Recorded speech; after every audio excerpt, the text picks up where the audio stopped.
Hello, everyone. As AI reshapes how we work, one leadership skill remains irreplaceable, which is understanding the fundamentals on how your business runs.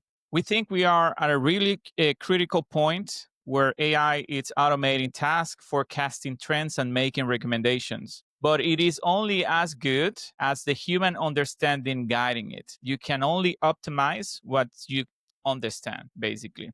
Welcome to the Human Protocol, the podcast about staying human while building the future with AI. I am your host, Mykel Salomon.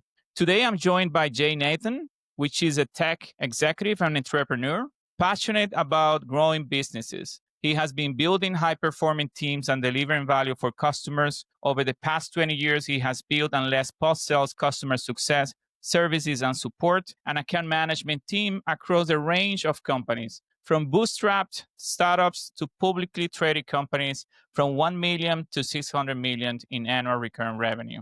His expertise lies in driving customer retention, expansion, and channel-led growth. Jay, welcome to the Human Protocol. Thank you, Mykel. It's great to be here. Appreciate you having me. Awesome. Appreciate you taking the time to sit and talk to us today. And to kick things off, I would like to ask you something that we always ask every single guest in our show, which is if we really strip your title, everything ChatGPT, LinkedIn knows about you, who is Jay at his core? It's such a good question. It's such a probing question. But yeah, thank you. So, who am I at my core if I don't have my LinkedIn profile to lean on?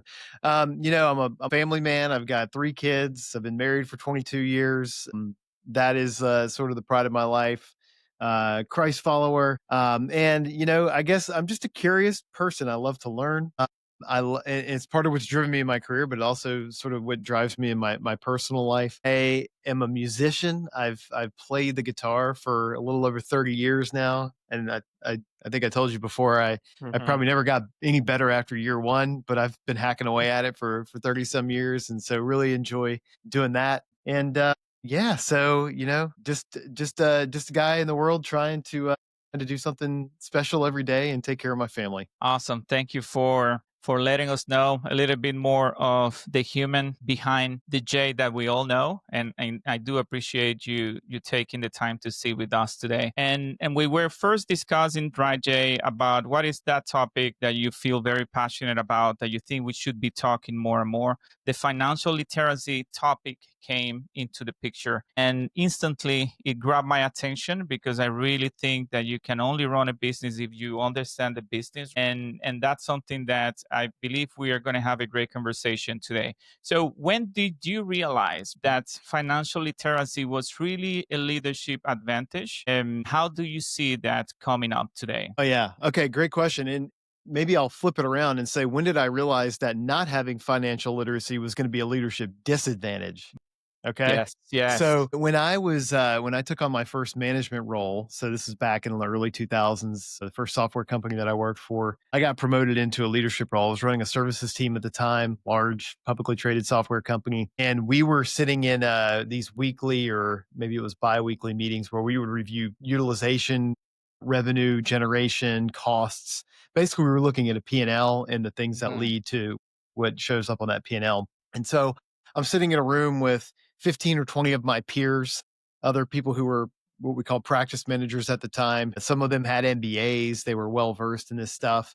I had my managers in the room. Sometimes my bosses were in the room watching these readouts and having everybody report on what their financial metrics were. And I realized I did not fully understand this stuff and I had not been trained on it. I went to business school. Right. I got an undergrad business degree and, I took all the accounting classes. I was not great in accounting in college. I'll admit that freely. But I realized at that point that not understanding this stuff was going to be a major disadvantage for me. And so I learned as quickly as I possibly could, both through the work that I was now required to do as a leader, understand my business, and through reading and asking people and partnering with people who knew a lot more about finance and what the numbers meant than I did.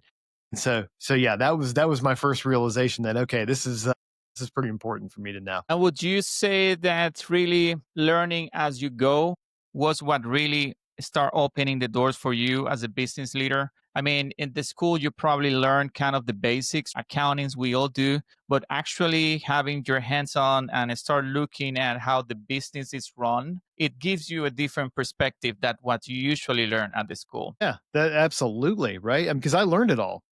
I Mhm. sat through the classes. In one case, I sat through the class twice because I didn't do well the first time. So I had been through it. Like one of the first things that you really realize once you start to internalize. And by the way, this whole conversation I know won't be about accounting and finance either. Right. Let's talk about how we actually impact those numbers. But what you quickly realize about business accounting and financials is that it's not math, right? It's actually Mhm. more about rules and regulations. When do we recognize revenue? What is an expense? What bucket does the expense go in and why? Like all that is just it's rules. And a lot of it has to do with the tax code and a lot of other things, right? And how businesses generally accepted accounting principles work for standardization and trust in business in our country and in globally. It's a lot about the timing and finding the right timing to recognize revenue and when to do things and try to anticipate that for your business. As you Yeah. said it, and I totally agree, it's not only about numbers. You can be great on numbers and it still don't be fluent on what is your business needs. That's right, and by the way, like another it sounds simple on the surface, but cash is not revenue, right? For most businesses, cash does not is not necessarily revenue. Those are two completely disconnected concepts in most SaaS software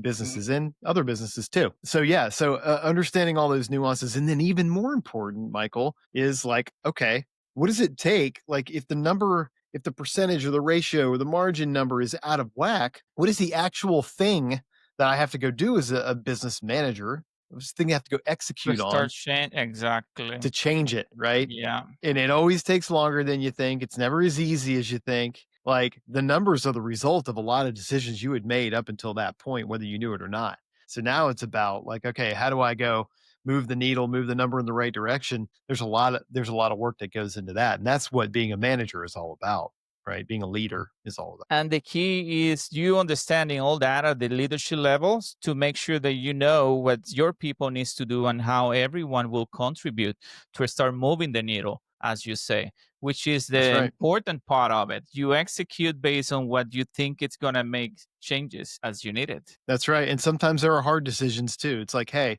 we have too many people for the revenue that Mm. we're generating." I've been in that situation, right? We are not scoping our projects right, or we're not selling our product or service correctly in order to, make a healthy enough margin for this business. We have to change the way we sell, which is a very hard thing to do, right? So, Right. yeah, it comes down to a lot of those different factors, and that's where it all connects, right? Making an impact connects to some line item on the P&L.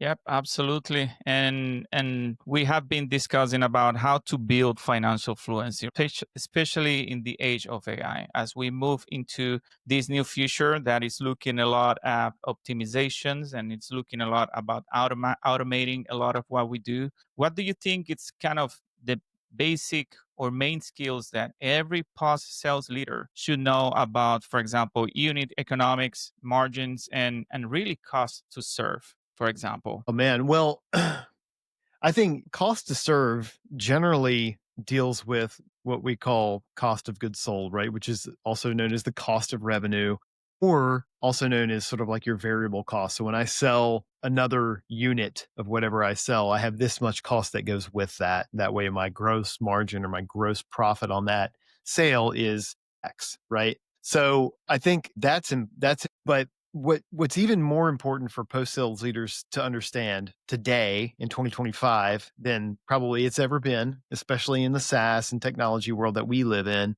is unit economics, like you just outlined. And Mm, unit economics, it includes gross margin, but it also is balanced by the cost of customer acquisition, or what we right. call CAC, customer acquisition cost. Right? And what we want to do, there's a very simple ratio, and this is oversimplified, but it's lifetime value versus CAC. Okay, Right. lifetime value, if you look at a scale, I have a visual on this that I use on my slides when I give these presentations. Lifetime value should outweigh the acquisition The costs, right? acquisition Like cost. otherwise, we are not profitable on a per customer basis. We will never Right. be profitable. You will never make that up in volume. So it's really important for post sales leaders to understand what it takes to win a dollar of ARR or win a dollar of revenue. Okay. It's not as easy as it looks, I promise. Hmm. And so they need to understand what it takes to generate that revenue. What can they do to actually help improve it? So I guess coming all the way back to what you're asking is, or what you're pointing out, is that post sales leaders need to become students of the entire business, not just the post sale process, because Right. there's only so much we can do there, right? Right. We have to figure out how to help our sales team sell the product better, how to Hmm. deliver it better, how to make the product more efficient. All those factors together. Is the whole business being part of it at the end of the day? That's right. There's no other type of business in the world. Well, I shouldn't say that, but the cool thing, once you start scratching the surface of almost any business, and I think it's especially true with recurring revenue businesses like SaaS companies, is that all the pieces are so interconnected, right? I used to work for one software company, a larger one, and you would have thought that each of the departments, and when I say department, I'm talking about support or Right. services or customer Different functional. success or Yeah. functional departments, right? Right. You would have thought they were their own companies, and customers all they used to tell us that. They used to tell Mm, us, "It feels like when we talk to these people over here, it's a different business than the one right. you're in." Ouch, right? Yeah. But when you're in these kind of businesses, you just realize how closely tied together everything actually is. You can make a decision over here in service delivery world that impacts go to market world really quickly, and you can make go to market decisions that impact your profitability very easily. And if you're not talking, if your leadership team is not bringing those threads together and you don't have a culture of sort of communication and strategy across departments, you will run into problems. One of the best quotes from anybody I've ever heard, Ryan Smith, who's the founder of Qualtrics, founder and CEO for a long time of Qualtrics. I saw him at a conference a few years back, and he made a comment. He said, "The modern departmental structure of most technology companies is, how did he put it, is a disaster for Mm, the customer experience, right? And it's also a disaster for the business at the end of the day if you're oh, not sort of collaborating across those two." So, yes, it really all comes down to like, is the business involved with the strategic decisions that really matter in that terms of, really need to happen, right? yeah, Yeah. yeah, Yeah. yeah.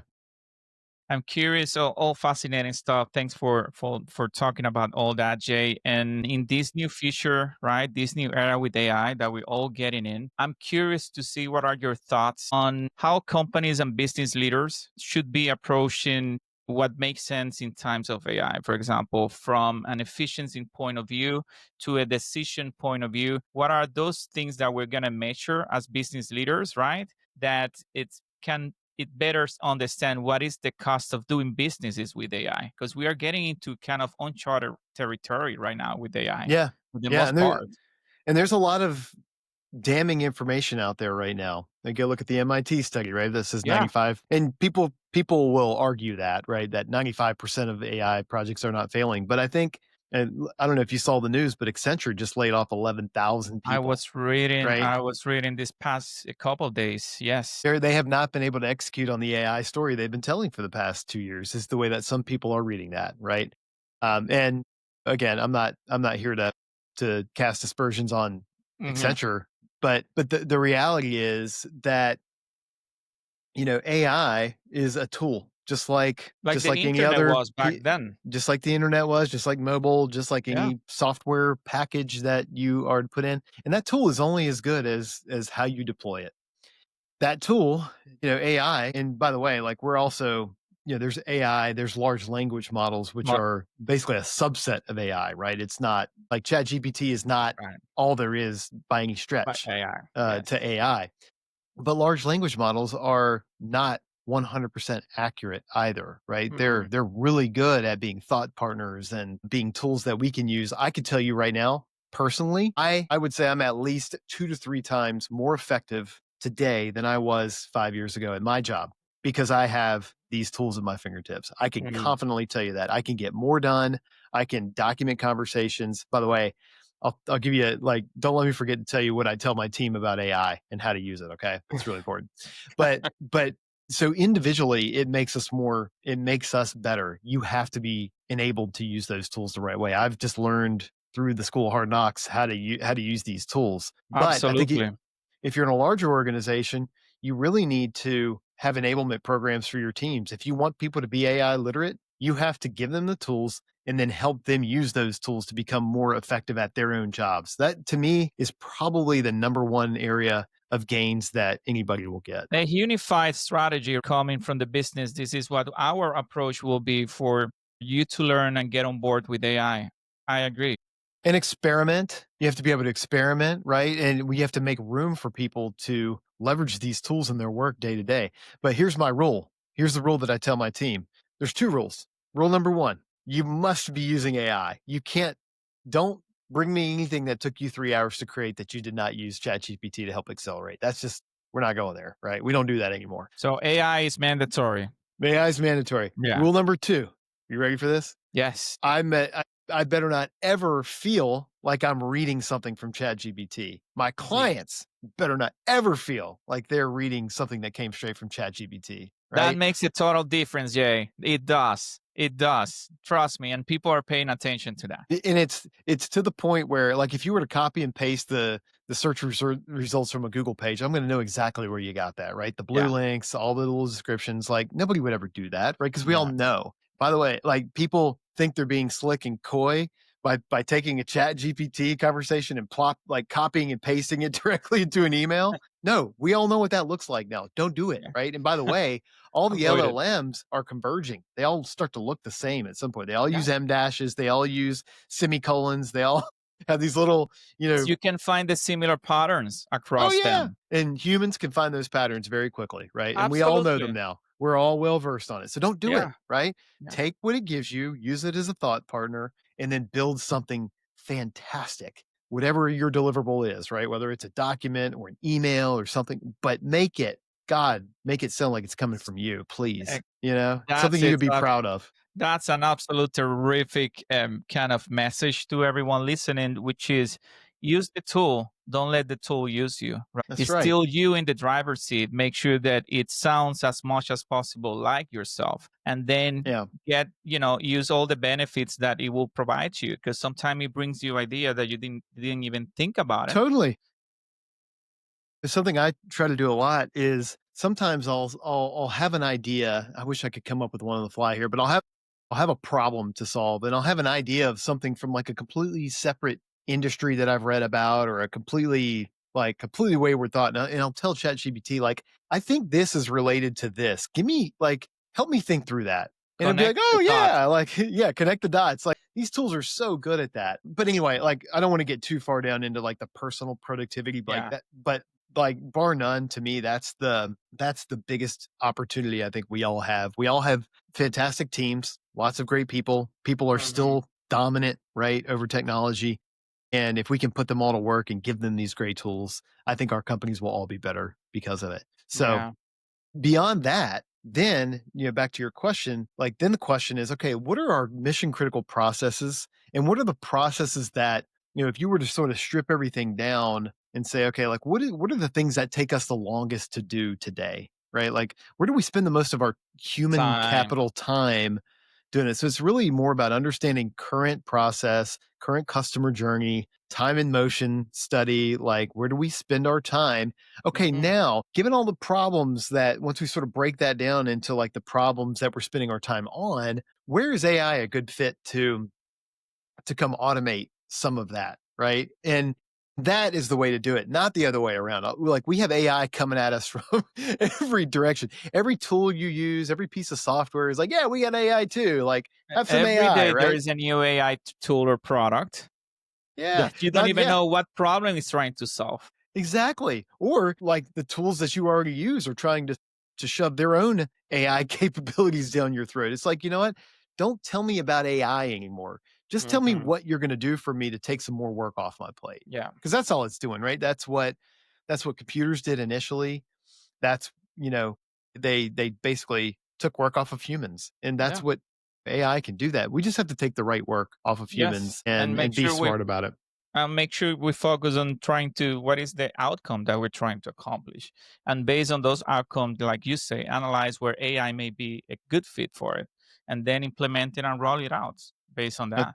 That's right. And there's two factors, right? There's where can it make me more efficient? And by the way, when I say more efficient, then I go back to the P&L, right? Right. Where are you going to take cost out of the P&L? Where am I going to have to hire one head fewer next year or one person fewer next year than I did this year? What tools am I going to not have to pay for next year that I'm paying for this year? That's what I'm talking about when I say efficiency. On the other side of it is quality, right? Just like we talked about, you must use AI, but you must not let everybody know you're using Yes. AI. It's like you have to, there's always a balance to it. It's a customer journey. We think about it the same way. How do you make the customer journey more efficient for the customer? But you always have customer satisfaction in NPS on the other side as a counterbalance to say, have we gone too far? Right. Yeah. Same. And you mentioned something that kind of resonated with me right now. It's quality. And back to the whole financial fluency topic, it's, how AI can continue to help business leaders to continue to develop and be better at that. Where do you see the risk and maybe hiding really what matters if we are overutilizing and being over dependent on the tool rather than really understanding our business, for example? It's a great question. I mean, and the cool thing is that these AI tools can really enlighten you about your business, and but at the end Hmm. of the day, you still have to make some decisions, right, and execute. We're not Right. to the point yet where AI is calling the shots. I'm sure there are some businesses where they're experimenting with AI being the CEO or the leader of a department and it making the decisions. But at the end of the day, as long as you still have people in your business, like you got to make some decisions, right? And you got to decide where to focus your time and energy. So now, AI tools can give you a really good head start back to the personal productivity thing, right? They can give you a good head start Hmm. on that. But to me, that the biggest risk is delegating too much too fast to these tools and thinking having that false sense of comfort that That is going you're to solve having all the problems by magic, right? yep, yep, or that you're having decisions made for you that you don't need to be involved Yeah, with. that's the key to the whole thing. Because if we let this automation fever that we all going through one way or the other, right? Especially with analysis and reporting in our businesses, at the end of the day, where is a decision of what's really going to be left for humans to do, right? Which is a key as we navigate through all these processes and everything. What it makes sense to still be the human dictating the processes, other than over relying on AI, for example. Yeah, that's right. Yep. Jay, a message for new leaders entering tech today, based on all your experience, right, that you have gathered for the past 20 years and where you see this future going with AI. What do you tell those new leaders that they need to focus on, for example? Man, where to start? I think, if you're stepping into a leadership role, a couple of things. So when I first stepped into my first leadership role that I mentioned, one of the things that I did, I was an individual contributor in that company. And a Hmm. lot that's what happens a lot, right? Right. You're an IC and then you get promoted into a position of You leadership get where to you might have a leadership. team. Yeah. Now, the what can happen there sometimes is you end up with a little hangover where you have all this work that you were doing as an IC that you haven't quite gotten rid of yet. I'll tell you, like one of my management transition stories is that I had a couple of really big projects that I held on to as an IC, probably out of ego. I didn't think anybody else could do them. I didn't want to assign anybody else to do them. And it took 6 months for me to transition into my leadership role, maybe even longer, actually. And it stunted my growth as a leader. So I would Mm. say, as you negotiate that transition into leadership, try to make a clean break if you can. A lot of people are in smaller companies. You will always Yeah. be a player coach kind of role, but just Right. know the difference in what you're doing. Know when you're playing the leader role versus the player in the coach role, right? Or know when you're being a player versus a coach. Probably a Yeah. better way to say it, and be very deliberate about your time. That's clear. That should be clear. It Yeah. should be clear. And look, everybody thinks they can do everything better themselves, right? And maybe that's true. Maybe it's true. But if you continue to try to do that as a leader, you will not grow. You Yeah. just absolutely won't.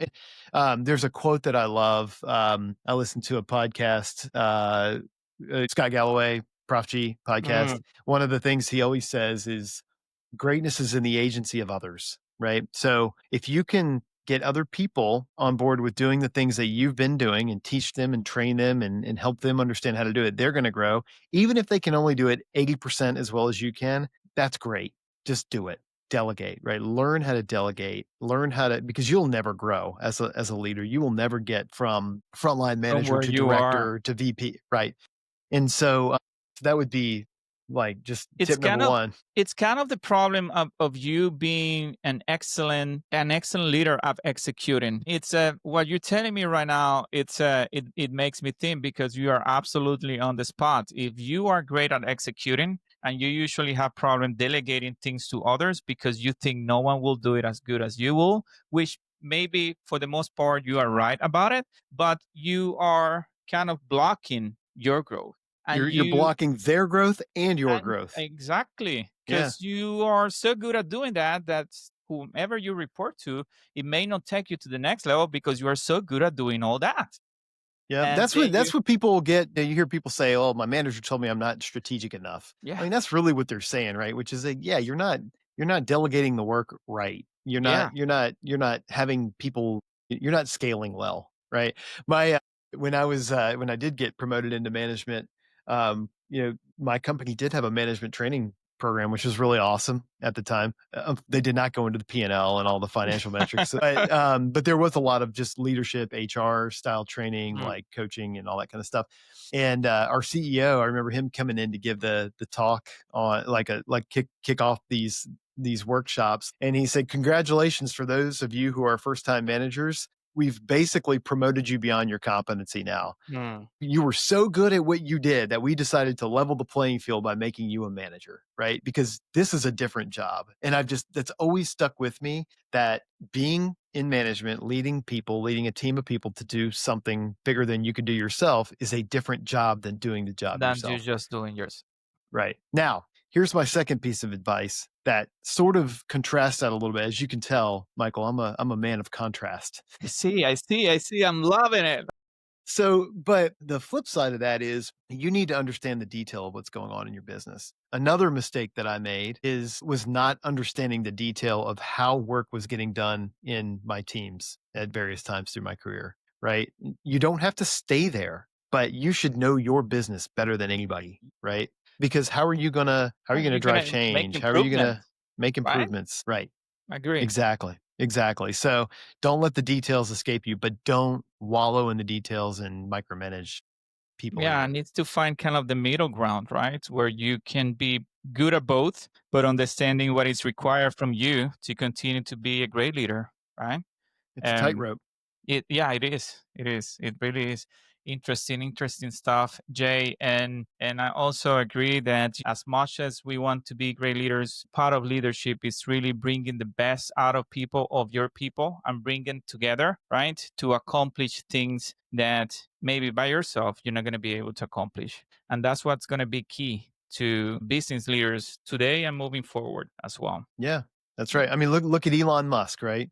This guy is probably one of who cares where you sit politically? Like he's one of the Yeah. smartest people you'll ever come across, right? Yes. Whether you like him or not, not my business. But he gets into the details of his business, and he also, he. How do you do the things that he's done without delegating to people, your Hmm. team, to do that? You don't create Starlink, you don't create SpaceX, you don't create By a yourself, you car can. company by yourself, right? No, No, there's been absolutely. times when he's had to get into the details. I remember, and listen, I'm not here to praise Elon Musk either, right? So please, I hope nobody misunderstands me, but like there were times when things weren't going well at Tesla. We read stories about him sleeping under a desk at the Tesla manufacturing facilities, right? Because things were so bad. Like he did not hesitate to get in the details. And I think, we all need to be willing to do that. A, so our teams see it, and B, so we know Mhm. how to actually lead and manage through it. Yeah, I totally agree with it. And we also need to give credit where credit is due. We appreciating or not people's perspective about life or politics or whatever. You need to understand that for people to be successful and to build these companies, there's something good being done. And it's part of a bigger team coming together to execute and get whatever they wanted to accomplish as a team together for sure. Yep. Yeah. So, forever I've heard the following, and I'm curious to see how you feel today, if it's still valid or not, or what else you may add to make it more complete based on all your business acumen and financial fluency, which is revenue is vanity, right? Profit is sanity, but cash is reality. Is that still a thing I for would the say most it's part? more a thing today than it was 10 years ago for sure. Here's here's why that's still a thing. You know, and I love that. So many thoughts on this. It is it the the thing that changed since, there was a financial crisis in 2008, 2009. I don't know how Mhm. old your listeners are, but, many people, in the professional world who sort of listen to podcasts and who are like the next generation of leaders did not go through that Right. nor did they go through the dot-com bust in the early Mhm. 2000s. I came out of college in that time, so I was trying to get a job when there were no jobs to be had, right, out of school. And so, I've seen 2 of these major downturns. Um, and I think what happened since 2009, and remember what happened? Interest rates went to Right. 0 Yep. in the basically around the world. So you could borrow money for free. Like, Right. you do not even understand. Most people can't understand because they're not I'm not a finance expert, but I've studied enough to know, like, The how cost. huge of an Mm. advantage that was for us over the past Yeah. 15, 16 years, right? And we haven't had a recession since, right? I mean, Mhm. we had a little micro recession at one point, I think, Right. technically speaking, but all up and to the right for the past 15 years, for the most part. So then all of a sudden, interest rates come way up, right? All of a sudden, people can't get the loans that Right. they might have enjoyed years before. Yep. People who are investing are looking for higher rate of return, Right. right, than they ever have been. So all of a sudden, uh, money got a little tighter for everybody, and people were demanding more results. And so I think, yes, I mean, you see that now. Cash is the lifeblood of any business. And what I think has really come to light is, you go look at all the announcements that people were making, between 2015 and 2021, 2022, after the little Mhm. COVID, Boom. dip. Mhm. Yeah, but during the COVID booms, we fundraised this much and that much. Like, we raised this A round, this B round, this C round, this F round, this Z round, right? Mm. The problem with that is we were celebrating fundraising as if it were the biggest customer we had ever landed, and it wasn't a customer, right? It was Yes. somebody investing in the vision of a promise, not a result. And so yes, I can't remember exactly how you said it. I wish I could re-say it, but what a great saying. And I think you see today companies are trying to get profitable. That's why, you look at all the publicly traded companies out there in just in our industry, in our little sector, like tech sector, and you see a lot of profits in those companies. They've cut a lot of headcount that were Mhm. superfluous from the what I call, Scott Galloway also calls the The champagne and cocaine overhiring. era. Yeah, Right. yeah. Yeah. And so, these companies are getting lean, they're focused on it, and at the end of the day, there is such thing as gravity, right? And Yeah. in business, the gravity is most companies are gonna have to turn a profit at some point. At some point, absolutely. And sometime for that to happen, they will need to see a correction on their business model, which Yeah. is what we're seeing sometimes. And that sometimes means, trying to get leaner and more Yep. efficient. Yep. So And a lot of companies, made promises that the market is not helping them to keep, right? yeah, Like, they're not able to fulfill those promises because people aren't buying what they're selling, yeah. right, at the rate they thought they would. They have a great niche solution, but you can't go raise $100 million to create a $10 million company. It just doesn't make sense anymore. And that's a little bit of an exaggeration, but yeah. It's the reality of the market. If there was overpromise and it didn't materialize, so it's time to correct for the Yep. most part. Yep. I worry now that we're in a lot of an AI bubble, and there's a just a ton of commitment and investment. Even if you look at there's a deal. I don't know if your listeners have sort of kept up with this, but OpenAI and Oracle just made a $300 billion deal. Well, OpenAI doesn't have $300 billion, right? Yeah. Where are they going to get that money? They're either going to borrow it or they're going to raise it, right? Yeah. They do about 10 million, well, 15 million. I think they're at their run rate now, 15 billion a year. So they've made big commitments to Oracle. Did you see what Oracle stock did when they made that commitment? Mm-hmm. Jumped by what, 25, 35%. Percent. Larry Yeah. Ellison became the most richest man in the world, Larry Ellison, Mm, biggest shareholder of Oracle. So now there's this sort of incestuous thing going on with AI where the biggest companies are investing in the biggest names and the biggest names are making commitments to the biggest companies. And when does that, when do it's those promises like a come true? circle. Yeah. And Yeah, when back to our conversation, when are we gonna see those promises materializing or not? right. And then we should all be worried about that because even if you invest in an index fund in your 401k, right? If you're invested in the S&P 500, go look at where the growth in the S&P 500 has come from, right? You can count it on two hands the number of companies that have really driven a majority of that growth and that That make up a growth. majority of that market cap. So I'm no economist, and there are people who are like so much better versed on this stuff than I am from a Hmm. market analytics standpoint, but there's some real risk in the market right now around AI, and I think we should all be ready, for a little bit of a correction here at some point in the future. I don't know when it comes, what it looks like, but it feels overblown to me. Just the Yeah, money itself. Not technology is great. It's going to change the world. I do believe that too. But much like valuations for companies in the internet.com area got ahead of where the technology of the adoption was. yeah, of the actual value, right? Yeah. So it's all about corrections. It's gonna be interesting to see where all this is heading and what that correction will look like in a few years from now, as we continues to embed AI in everything that we do, and see if all that materializes, or as you were saying, potentially may be a bubble that at some point will have to correct itself. I don't think we're gonna go away from it. I think this is it. We are on it, but the correction will probably happen at some point. Yeah, which by the way is going to be great for young people Yeah, because they need an opportunity to buy into a market that's realistic, right? absolutely. It's going to stink for the older folks out there, but young people need these market corrections to get into the market, right? Look at what's happening with housing. We don't have to go down this path, but like, No, but it's an interesting topic because it's back to the old tale, winners and losers. We're mhm, gonna see it on this one, and I think yeah, those are the extremes yeah. that may benefit more or not. Yeah, we need young people in this country and really around the world to have an opportunity to gain more prosperity, or they're going to continue to be frustrated and lack opportunity. And yeah, An there's a whole other opportunity podcast there. opportunity to dream, and I think that's where Yeah, we're missing, and we have been missing in this country and also all over the world. It's like young people needs to go back to what we were good at it back in the day. We were dreamers. that's I right. don't see many young people dreaming nowadays. I see a lot of people just worrying about things that should not be a worry right now. You need to worry about it's taking your time. It's just the scrolling. It's crazy Yeah, comparing yourself to what you see in the internet. Just go back to dream about building something, about creating something, and that's what the beauty of life is. And I wish, like you, this is where we're going to get to, hopefully back yeah, to that. yeah. Yeah, it's like you and I talked about.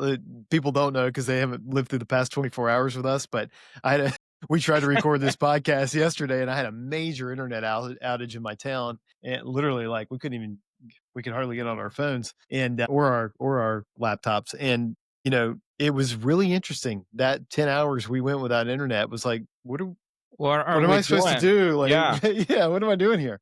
So yeah, I mean, and so it's not just young people, it's us too. Like, we've all been like just completely consumed by our technology and the media. absolutely. Yeah, absolutely, Jay. Curious to, and I know that you have been participating and always been called to be a speaker at conferences and so forth. How do you see the state of conferences? What are the topics that you think we should be talking more and conference should be covering more as we head into this new future with AI? Tell us a little bit, how do you see the state of conference nowadays? That's an interesting question. So yeah, a lot of conferences, yeah, there are a lot of people talking about a lot of AI things out there. To me, the most helpful events that I attend, whether they be conferences or webinars or whatever else, even videos I watch on YouTube, are actually teaching me something tactical that I can actually go do, like physically go do, not giving me lots of theories and frameworks. Right. And I think uh, I can't say that. Yeah, I have not been to that many conferences this year, honestly, but everybody's talking a lot about AI. But I think we need more stories of what's actually working with Yeah. AI and Right.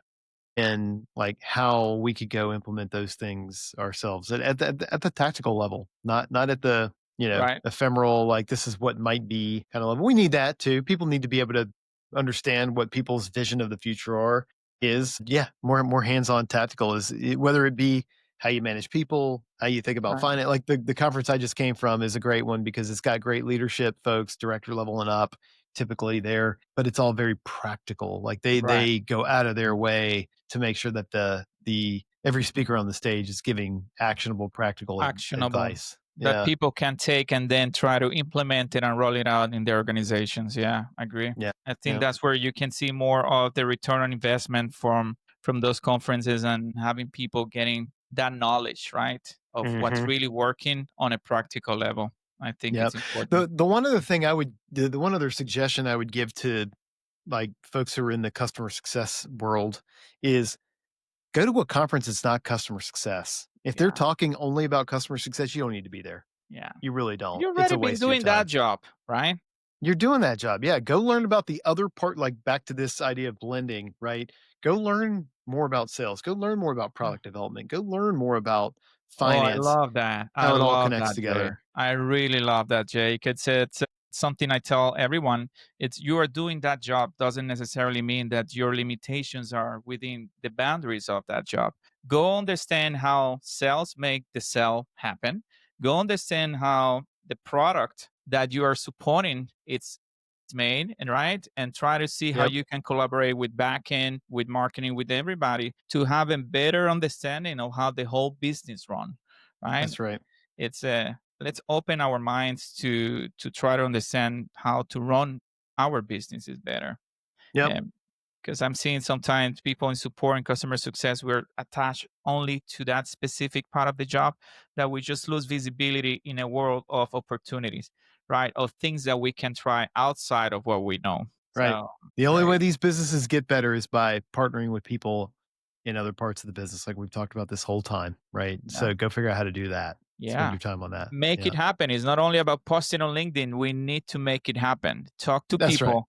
So, That's talk to right. It's a people. great point. Exactly. It's about get it done, really. Just talk to Yep. people and go across the aisles and let's make it happen. Yep. Great, Absolutely. great, great insights. Thanks for that, Jay. And I have really, it's one question, but it's one kind of a piece of advice for different groups. I'm going to start with the first one, which is what would be your piece of advice to those individuals that are just getting started or haven't even started working with AI? What would you tell those regular individuals? They are not in tech, regular human beings, for example. I mean, just start. At some point, you started using Google, right? And you Hmm. learned, like, when I query a certain way, I get a certain type of result, and I can sort of tweak and tune how I ask the question I'm looking for an answer to. Just start using it. I think the only way you can really understand these tools is by using them. And certainly for LLMs, the way to do that is by interacting with them. And don't just go, ask it one simple question. Like one of the things I I don't know. I sort of feel like this is basic, but maybe some people need to hear this. Is like one of the things that I try to do is I say I'm trying to solve a specific problem or come up with an idea around a very specific business problem that I have. I'll just brain dump for as Hmm. long as I can stand to type. I'll just be like, here's what I'm thinking. It doesn't even have to be pretty, right? The Right. beautiful thing about an LLM is that it can take like the gibberish in your head, no matter what format you put it in, and it can format it for you and put some structure to it for you. It's like, hey, here's everything I'm thinking. Take what you know about the world and what I just told you and just like make sense of this for me. Like I do that all the time. And I'm like, oh, there's a structure here. Okay, now I can actually think. So just start. If you haven't started yet, like you're pretty far behind, like get on the ball. Like get going. Yeah. Yeah. I Use the agree. free versions of these things. They're It's great. all free, exactly. And Yeah. let it help you to visualize, the random ideas and everything that is on your mind. Throw it out there, and you would be amazed of how logical the thing is that can understand what you really had in mind, but you did not have the capacity to visualize. Yeah. It is Yeah. amazing. It It really really is. is. It's such a cool, it's so cool. It amazes me every day. I agree. Absolutely. So, what about to companies thinking about how to leverage AI on their business? What would be a piece of advice for those? Assign it to somebody. Whether you have a large company or a small company, there should be somebody or some people who are responsible, who understand what the capabilities of these platforms are, the enterprise level, Hmm. what the security concerns are, the data protection Right. concerns, That's all key. those requirements. There need to be somebody who understands that stuff, but who also knows how to go engage with the business and say, they're like an internal consultant. Here's how we can apply AI to your processes. Here's the piece that we could speed up. Here's the piece that you have availability to in the platform that you already own versus the thing we need to go outside and procure something new. There should be people dedicated to this in your Yeah. company. We've had a guy helping us out, even in my little company. Okay, my company is 10 people today. We're early stage, but we have a consultant who's been helping us identify, like, okay, like we use HubSpot for our CRM today. Right. Here's the capabilities that HubSpot has. Here's what you could be doing with that out of the box. Here's where it's not going to cut it, right? Here's the thing you're asking us to try to automate. Hmm. We might need to bring in some other tools. Here's what that would look like. But you've got to focus on this like we focused on IT, you know, 30 Right. Like years ago. it's like a project to better Yeah. understand what you're trying to accomplish and how to best accomplish that. Continuous improvement, right? It's Continuous improvement. ongoing projects. Yeah, totally. It's not that you're gonna get started and stop right there. No, that needs to be part of your DNA. Unless it's gonna fail, you're gonna waste your time. Would you agree with that? Yeah. Yeah, yeah. So 100%. it has to be. Your piece of advice to these AI companies, right, developing AI solutions today. Anything that you would like to them to be doing that you're not seeing today or taking care of? Any topic, anything like that? I I'm gonna try not to sound like an old fart when I say this, but, like, solve a real problem. Like, a lot of companies are Give a me a lot of real company problem to solve, right? Yeah, I mean, a lot of people see an opportunity to go raise a big fund round of Yeah, funding right now if they just, change their domain name and put AI on it and figure yeah, out some way to build a light wrapper around Claude or ChatGPT, right? It's like, okay, you could do that and you might be able to sell your company in the next 24 months and make a bunch of money. People are going to do that. Great. But what problem are you actually solving? I see a lot of people who are coming like AI is if everything what is the quote? If all I've got is a hammer, everything looks like a nail, now, right? So, like, get in deep.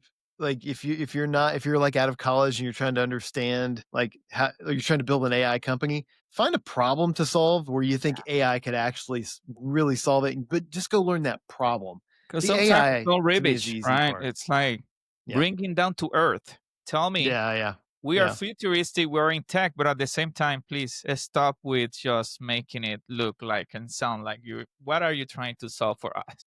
Yeah, right. At the end of the day, remember, people have to make the decision to spend real money on a solution to Yeah. do a real thing. And if you're not being realistic about that and sort of trying to identify what that is, then you're going to have a hard time growing into that valuation either way, And right? back to that part of the conversation, and we may get into the bubble because of those, right? Yeah, Because right. no problem to solve, no one will buy the product, then that's when issue will happen. Yeah. Yep.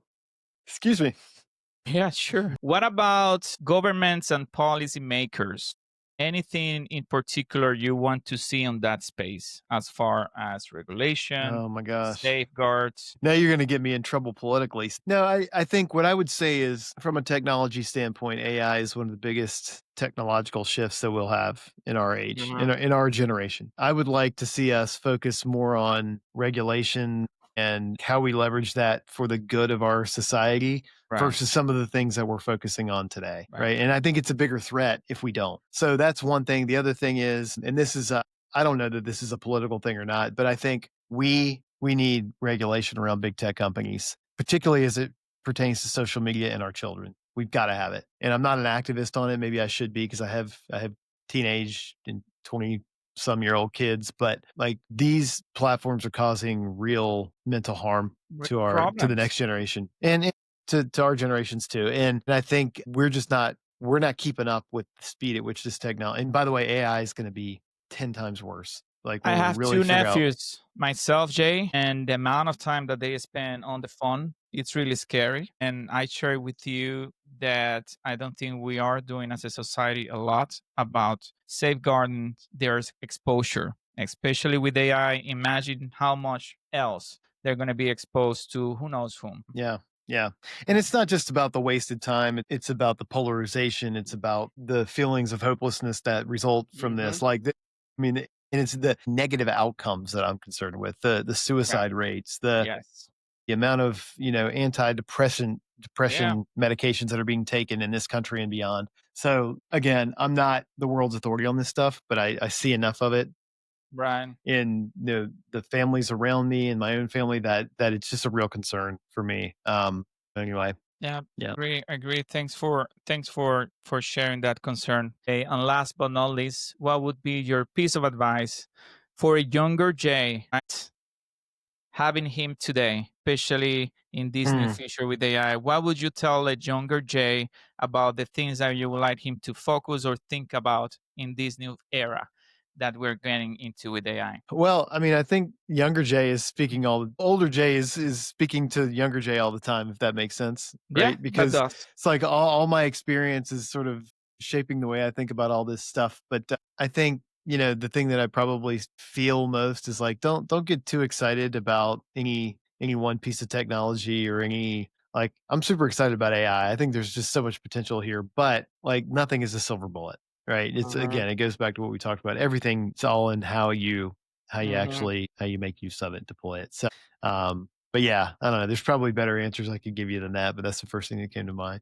That's awesome. Thanks for that. And Jay, my friend, thank you. All right. I really, really appreciated this Yeah, conversation, your clarity, your leadership, and your voice in reminding us that tech may scale, but the value still has to be learned and has to be earned, that's right. understood, and created. That's the most right, perfect example of what this conversation has been about. So thanks for taking the time. Appreciate you. Absolutely. Yeah, you too. And if today's episode sparks something in you, please make sure that you follow the Human Protocol and join us every week as we explore how we stay human in this new future with AI. Thank you all, and we see you next week. Take care.